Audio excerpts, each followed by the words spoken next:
Assalamualaikum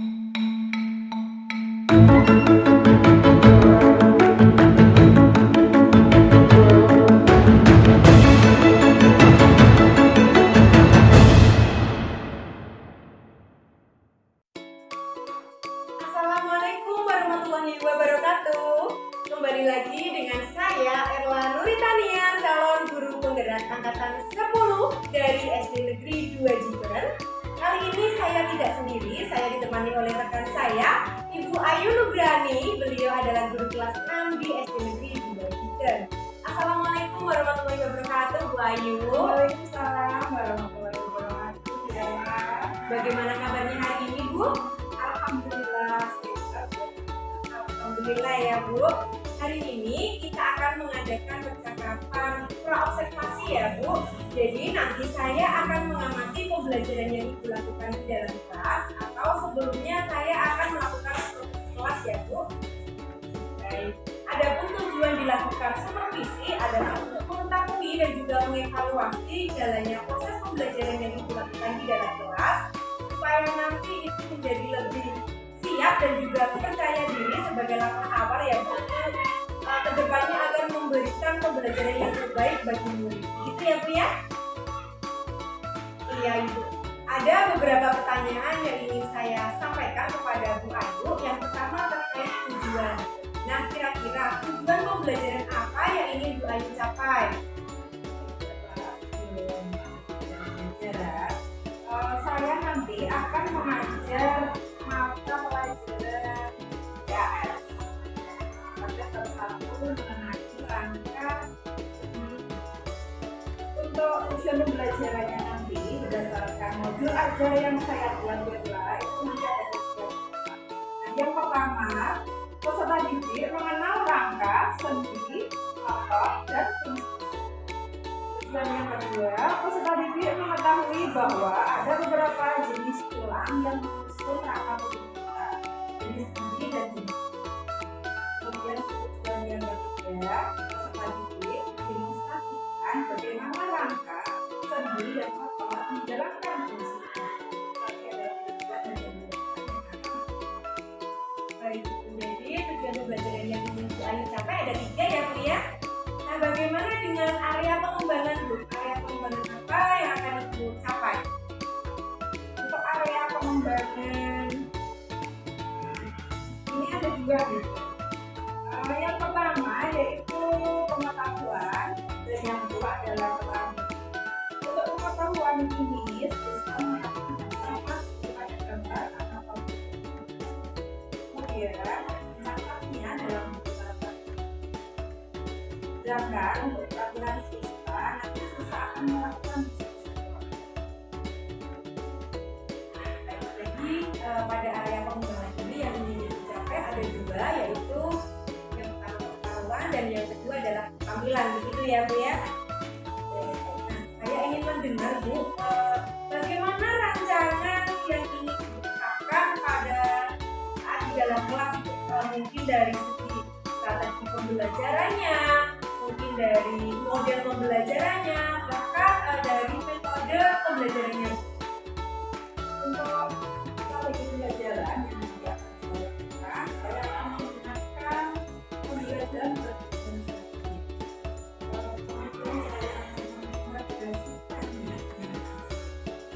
dan untuk model pembelajaran yang saya gunakan adalah cognitive learning dan juga project assessment.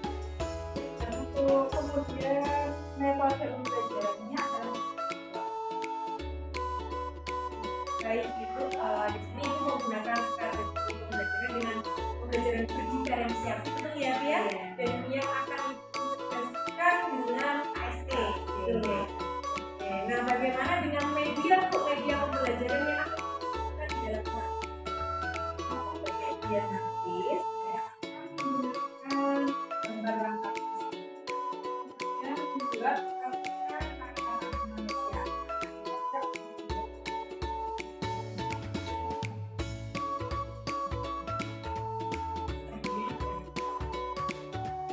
Biasa sekali, Bu. Dan kira-kira kapan nih Bu Ayu akan melakukan kegiatan pembelajaran tersebut? Maksudnya di hari apa dan juga jam berapa?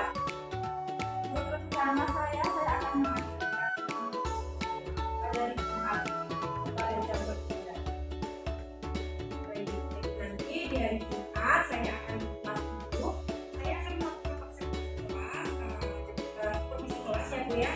Saya akan melihat dan juga mengevaluasi, maksudnya mencatat hal-hal apa saja yang terjadi di dalam kelas itu, dan nanti juga setelah kita melakukan observasi atau kegiatan kita akan adakan percakapan yang terakhir yaitu percakapan pasca observasi. Sebelum kita akhiri, Bu, kira-kira apa yang Ibu dapatkan dari percakapan kita ini?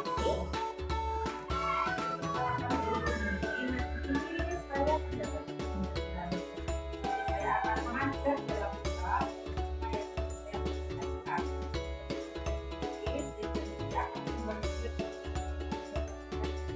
belajar yang menyenangkan. Biasa sekali. Terima kasih Bu Ayu atas waktunya sudah bersedia berbincang-bincang dengan saya di percakapan observasi ini, dan sampai bertemu besok di hari Jumat, begitu ya Bu ya? Iya. Demikian percakapan observasi di kegiatan hari ini, dan kita akan bertemu di kegiatan observasi dan juga pasca observasi. Wassalamualaikum warahmatullahi wabarakatuh. Assalamualaikum warahmatullahi wabarakatuh. Waalaikumsalam warahmatullahi wabarakatuh. Selamat siang anak semua. Siap. Masih semangat belajar ya? Oke, baik. Tadi sudah istirahat ya. Sekarang kita akan melanjutkan pelajaran selanjutnya, yaitu ya. Kita akan mempelajari tentang rangka, sendi, dan otot. Apa itu rangka? Sudah tahu belum? Belum ya? Oke. Sebelum kita belajar tentang rangka, sendi, dan otot, saya akan menyampaikan tujuan belajar kita pada pagi hari. Ini ada tujuan pembelajarannya. Nah, yang pertama, siswa mengenal rangka, sendi, dan otot serta fungsinya. Kemudian yang kedua, siswa mengetahui bahwa ada beberapa jenis tulang yang menyusun rangka tubuh kita, jenis sendi dan juga jenis otot. Kemudian yang ketiga, siswa mendemonstrasikan bagaimana rangka, sendi, dan otot menjalankan fungsi. Itu adalah tujuan belajar kita pada hari ini. Selanjutnya, pertanyaan dulu ya. Yang pertama, apa itu rangka, sendi, otot, dan syaraf? Apakah sudah ada yang tahu? Kira-kira rangka itu apa, Nak? Rangka itu apa? Rangka. Tidak ada yang tahu nih.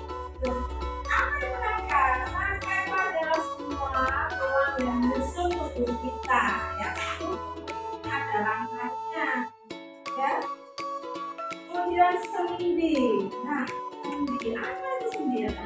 Tempat ketemunya sebuah tulang atau lebih agar tulang tersebut bisa bergerak. Dari itu sudah belajar mental ya. Ya, sendi. Ya, bagus, terima kasih. Kemudian otot. Otot apa ya?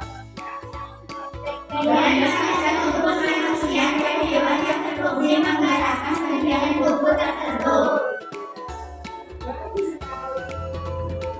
Terima kasih. Kemudian untuk apa tubuh kita memiliki rangka, sendi, otot, dan juga syaraf? Untuk apa anak-anak?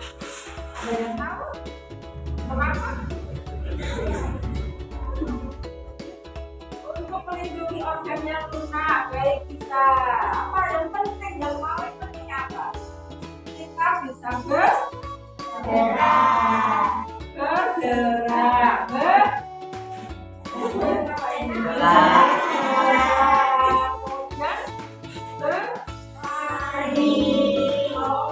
Dan sebagainya itu ada rangka di dalam tubuh kita, dan tentunya ada sendi dan juga otot.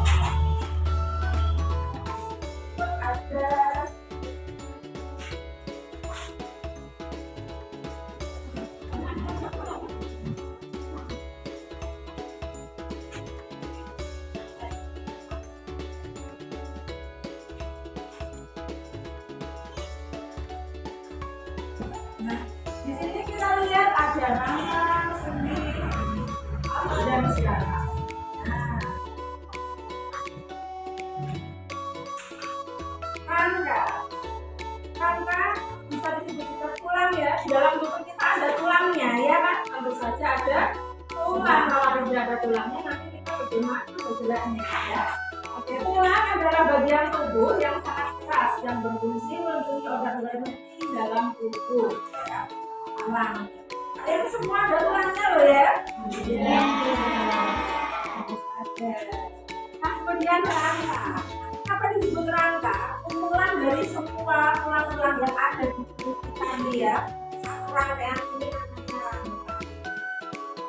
Ya, kita bisa bergerak, melompat, berjalan dan sebagainya. Itu karena ada rangka, kumpulan dari tulang-tulang. Kemudian fungsinya, fungsi dari rangka yang pertama adalah memberikan bentuk pada tubuh manusia dan membantu untuk berdiri tegak. Kalian semua bisa berdiri tegak ya, anak-anak ya. Karena ini ada tulangnya dalam tubuh kita. Kemudian fungsi yang kedua adalah tempat melekatnya otot-otot penggerak tubuh.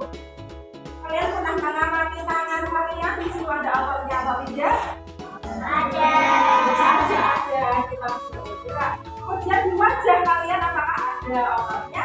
Tentu saja ada. Kan kalian mempraktekkan misalnya berbicara ya. Siapa yang berperan untuk menggerakkan mulut itu siapa?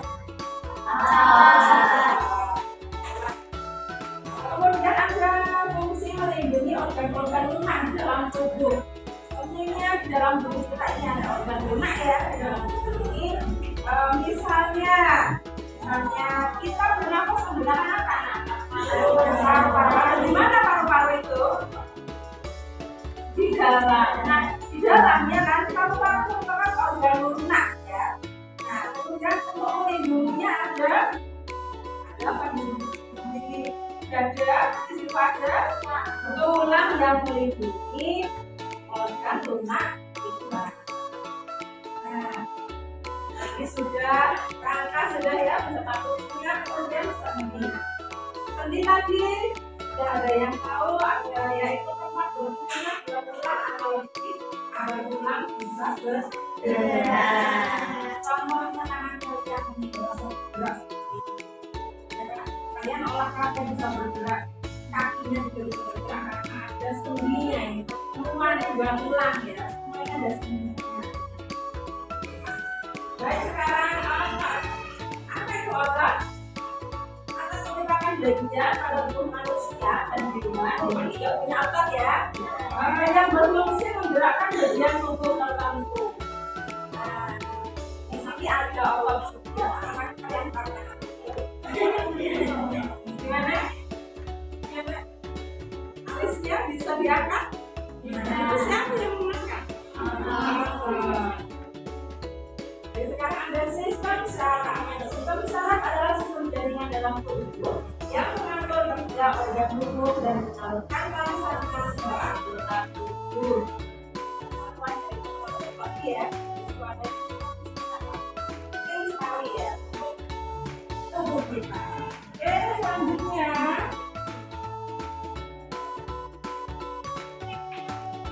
kita ke sendi dulu. Sendi. Nah, di sini ada jenis-jenis sendi. Semuanya ada 6 ya, anak-anak ya. Ada 6. Yang pertama ada sendi putar. Sendi putar itu memungkinkan kita untuk melakukan putaran terhadap tulang yang lain. Contoh sendi putar di sini ada di leher kita. Lehernya bisa berputar mana? Bisa. Praktekkan semua bisa. Bisa semua ya. Oke, bagus. Nanti sendi kita keren baik. Yang kedua ada sendi pelana. Nah, sendi pelana ini memberikan gerakan dua arah. Gerakan dua arah. Contohnya sendi pelana itu ada di sendi penghubung tulang pergelangan tangan dengan pangkal dari tulang ibu jari. Ini yang sendi pelana. Ini ke depan dan ke belakang. Sendi pelana. Selanjutnya ada sendi geser. Sendi geser ini memungkinkan pergerakan tulang yang menggeser tulang yang lain. Sendi geser itu ada di mana, anak? Di mana? Contohnya sendi yang menghubungkan tulang di pergelangan tangan dan sendi pada ruas tulang belakang. Nah, ini di sini ya.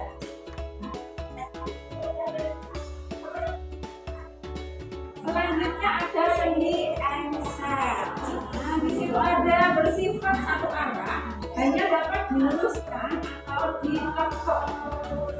Gimana itu letaknya sendi engset? Gitu. Ini namanya yang kedua ada di mana ini? Ya, ini hanya bisa tekuk dan diluruskan, ya kan? Tekuk dan diluruskan saja. Kemudian selanjutnya ada sendi mulung. Nah, sendi mulung ini punya gerakan dua arah, bisa belakang atau kanan kiri. Ya. Ini ada pada sendi tulang rahang. Kalau sendi tulang rahang itu yang mana? Yang ini ya.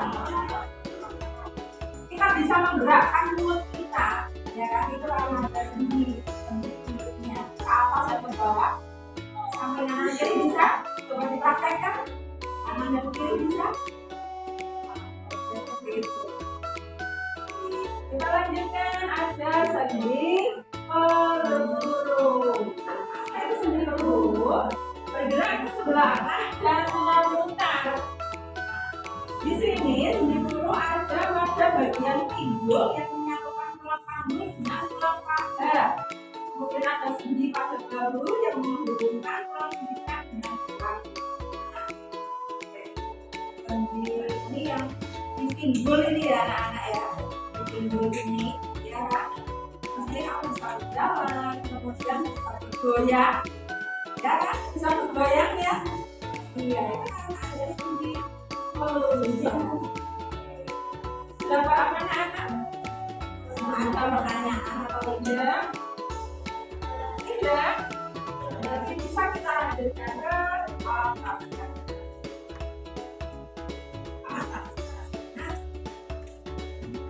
Ya. Di sini ada 3 sifat otot. Otot di sini yang pertama kontraktilitas, yaitu otot bisa memendek ketika kontraksi. Pendek. Kemudian yang kedua ada ekstensibilitas, otot bisa memanjang ketika relaksasi. Relax. Itu kita ototnya memanjang. Kemudian ada elastisitas, otot bisa kembali ke ukuran semula. Ketika kita seperti ini misalnya, seperti ini jadi ini nanti kan bisa kembali lagi, kita panjangkan, kemudian kembali lagi. Seperti itu. Nah, sekarang ada beberapa jenis otot ya. Jenis otot itu ada 3. Yang pertama ada otot polos, ada otot polos, bulat dan juga otot jantung. Bentuk otot polos ini seperti gendam ya, potongan kayu. Pernah lihat ya potongan kayu seperti yang di dalamnya ada bulatan itu ya, seperti itu. Kemudian bekerja tanpa kita sadari.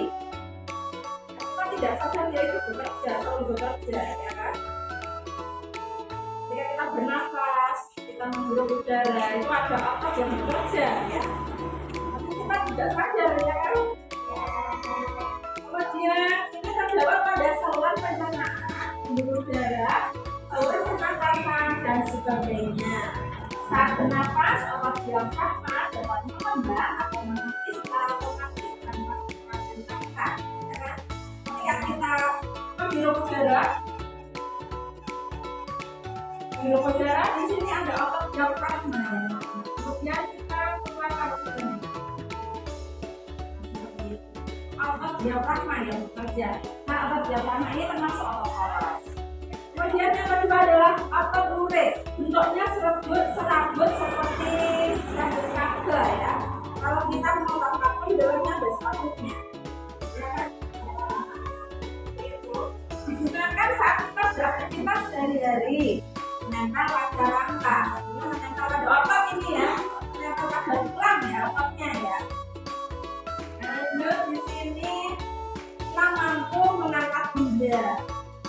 Kemudian saat mengunyah atau rangka pada pada bagian rangkaian akan berkontraksi dan menyebabkan akar bergerak. Tujuannya otot gerak ini termasuk otot lurik ya. Kemudian yang ketiga adalah otot jantung. Ya. Otot jantung ini ada di mana otot jantung ini? Karena namanya otot jantung, otomatis ini berada di jantung. Ya, bentuk-bentuknya serabut dan membentuk kenyamanan. Kayaknya terdapat di dinding jantung. Jantung saja bekerja tanpa kita sadari atau tanpa diingatkan. Saat kita tidur, makan, berjalan, itu belajar otot jantung tetap memutar darah ke seluruh tubuh kita. Kita ini sudah belajar ya kan? Kita tidak menyadari kalau sebenarnya di dalam tubuh kita jantung kita itu selalu bergerak. Nah, siapa yang menggerakkan jantung kita? Otot ya, otot jantung ini yang kira-kira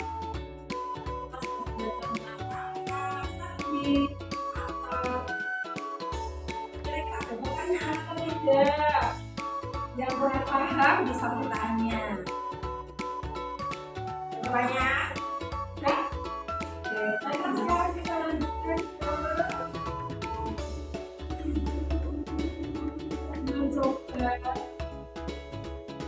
membuat replika tangan. Ya, replika tangan ini nanti diberikan ya membantu kerjanya. Nanti dikerjakan secara kelompok.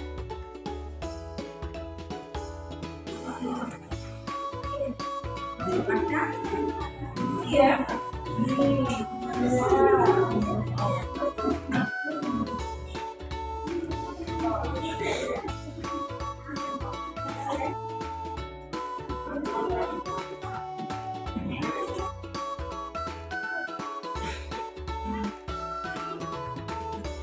Iya.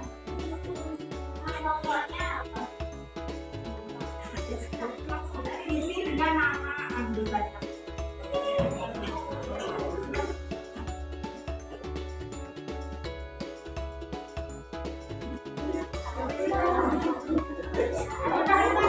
Bahan-bahannya sudah disiapkan? Ya, alat-alatnya silakan dikeluarkan ya. Kertas kartonnya sudah bawa belum? Sudah. Nah, silakan dikeluarkan. Kita akan membuat. Ya, sudah dikeluarkan semua? Ya.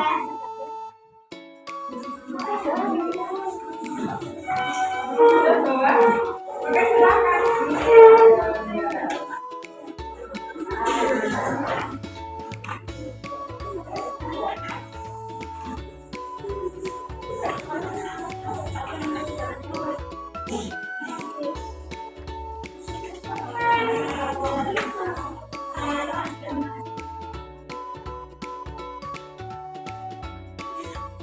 Nanti membuat replika tangan. Ada bahannya kertas karton, kemudian plastik, kertas gubangan plastik, dan ada benang dan juga selotip. Sudah bawa selotip?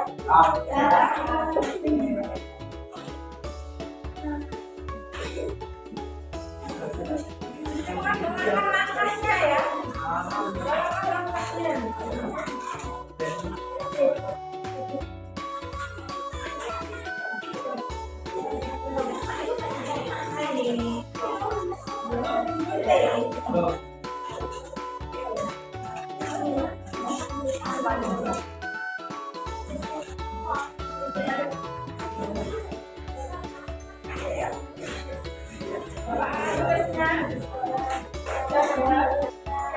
Gambar tangannya ya, langkah pertama letakkan tangan di atas kertas karton, tangan ya, terus letakkan tangannya sudah.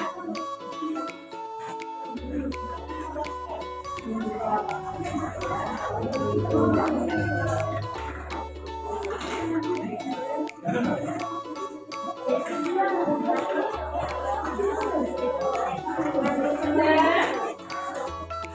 diletakkan, aku nggak boleh.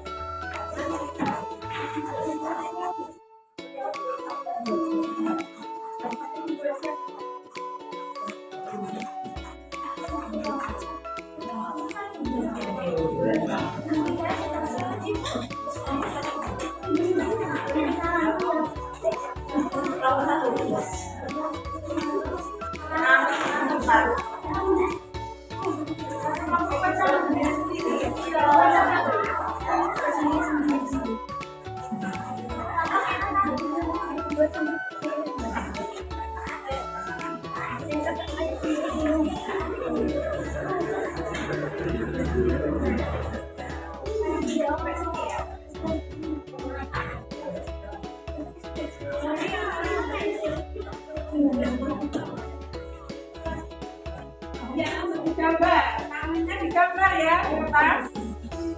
Tangannya digambar di atas. Setelah digambar, itu kan sudah ada sketsa tangan itu ya, digambar ya. Kemudian ditebali pakai spidol, bawa spidol atau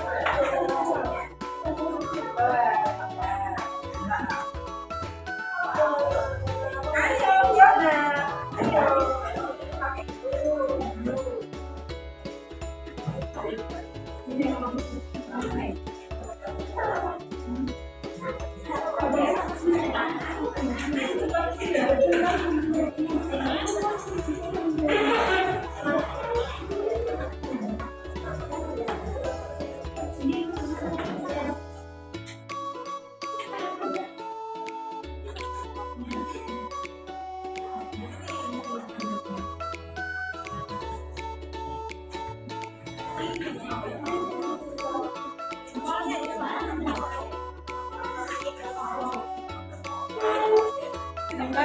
Kembali nanti gunting.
Sudah selesai, anak? Baik, siapa dulu yang mau masuk untuk presentasikan hasil kelompoknya? Silakan. Oh iya, kelompok kedua. Silakan maju satu kelompok ya. Bersama-sama.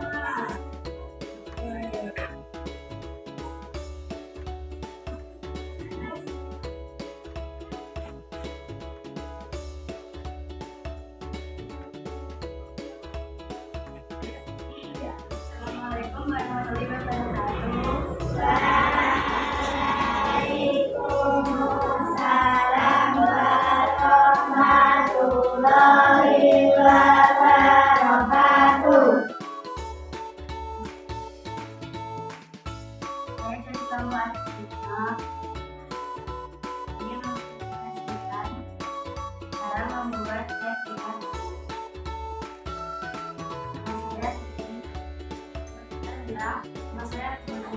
Saya nanti.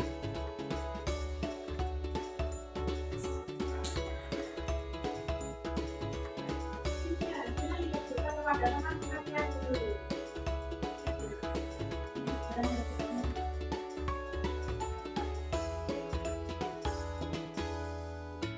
Sudah bisa bekerja ya itu, sudah bisa.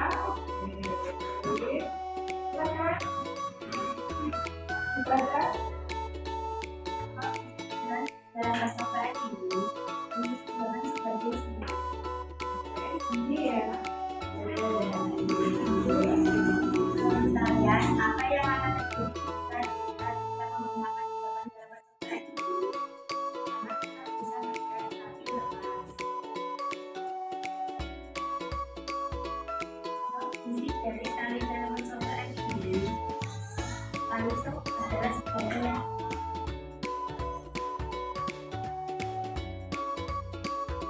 apakah ada yang berikan nama jawaban biasa kita menggunakan tali dan tidak yang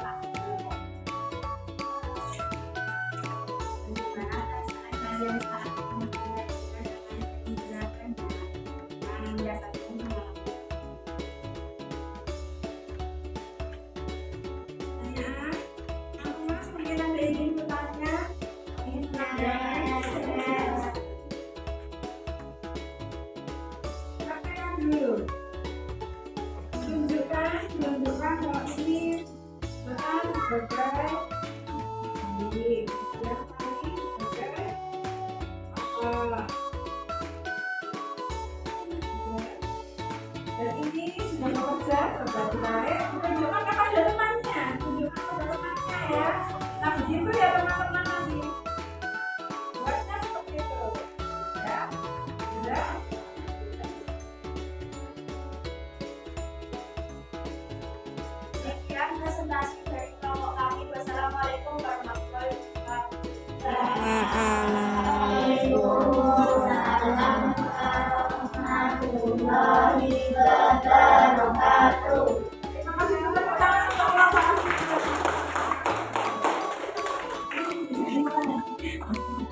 Itu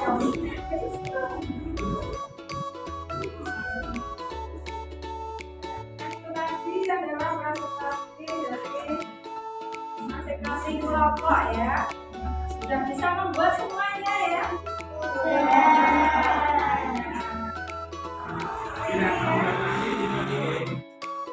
Nah, dari ini kita sudah belajar ini ya, bagaimana kita membuat kata-katanya. Tadi mengenai fungsi sedotan dalam orkestrasi, fungsi sedotannya adalah sebagai sendi ya, sebagai sendi. Dan untuk ini tali itu seperti apa? Jika kita tidak menggunakan sedotan nanti masih bisa bergerak.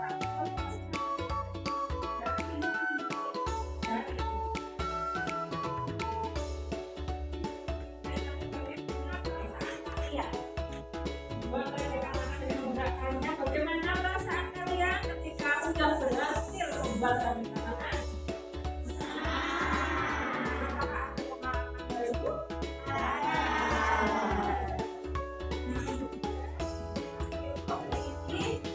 Kita sudah belajar tentang materi tanpa memberikan perannya bahwa kita sebagai manusia, tubuh kita ini merupakan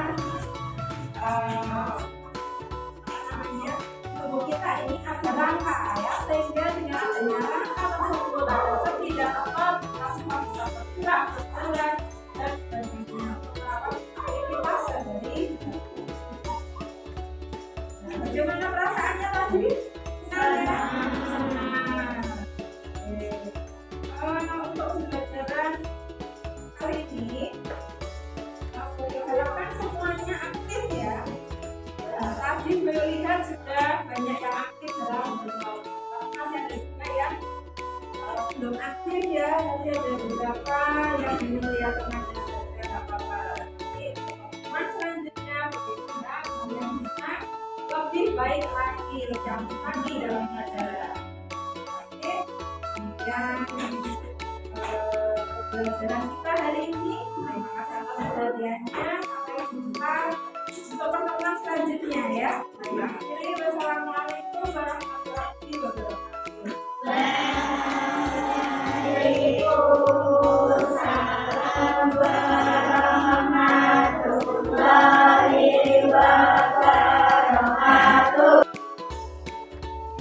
Assalamualaikum warahmatullahi wabarakatuh. Jumpa kembali di percakapan pasca observasi bersama saya Erla Nurinania, calon guru penggerak angkatan 10 dari SD Negeri 2 Jigen, Kabupaten Blora. Kali ini saya tidak sendiri, saya masih ditemani oleh rekan saya, Ibu Ayu Nugrani. Beliau adalah sebagai guru yang telah diobservasi pada kegiatan supervisi akademik. Assalamualaikum Bu Ayu. Waalaikumsalam. Bagaimana kabarnya Bu Ayu? Alhamdulillah, kabar baik. Alhamdulillah ya Bu, baik.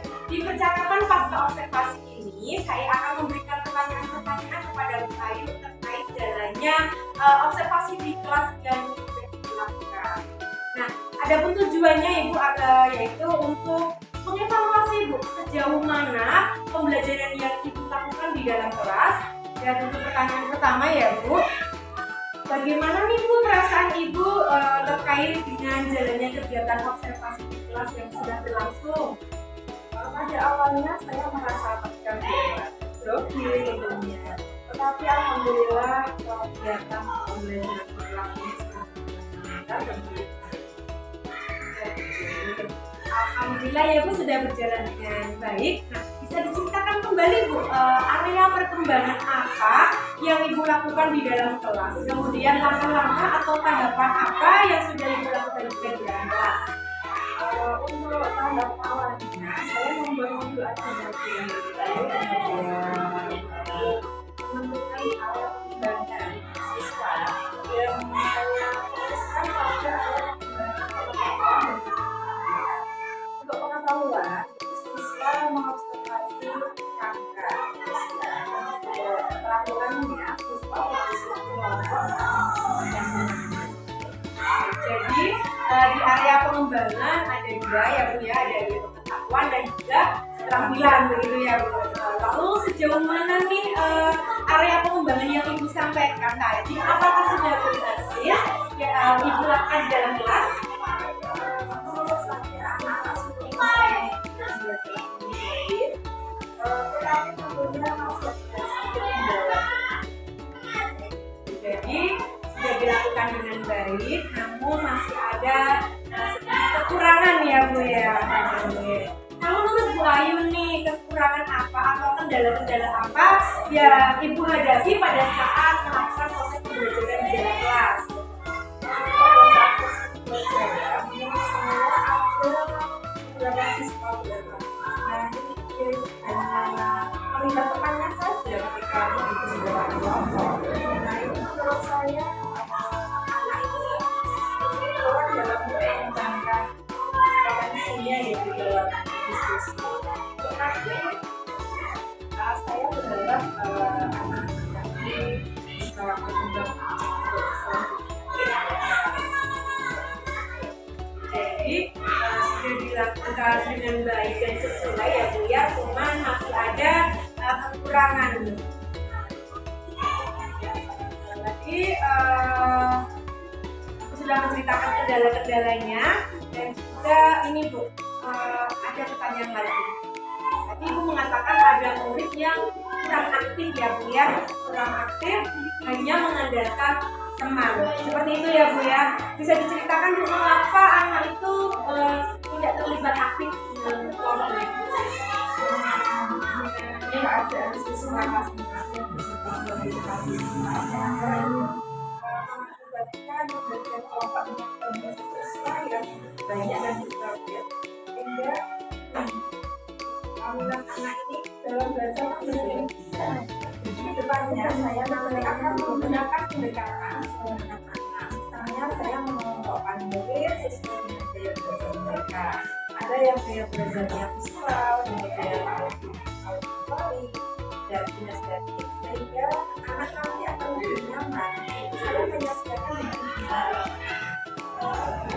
Baik, itu untuk rencana ke depan ya Bu ya. Jadi nanti pada saat proses pembelajaran ke depan itu akan menyesuaikan dengan kenyamanan mereka, begitu ya Bu. Sesuai dengan gaya belajarnya masing-masing, ada yang dengan gaya belajar visual, gaya belajar auditory dan juga gaya belajar kinestetik. Mudah-mudahan apa yang Ibu rencanakan dapat terrealisasikan dan memberikan proses pembelajaran yang lebih baik lagi ke depannya ya Bu, dari kemarin begitu. Nah, saya tunggu cerita-cerita dari Bu Ayu ya, apakah bisa direalisasikan, apa tidak, dan juga kira-kira kapan nih Ibu akan melakukan atau rencanakan perubahan-perubahan tadi Bu? tadinya mungkin belum saya tentukan deh, tapi insya Allah secepatnya untuk minggu depan sudah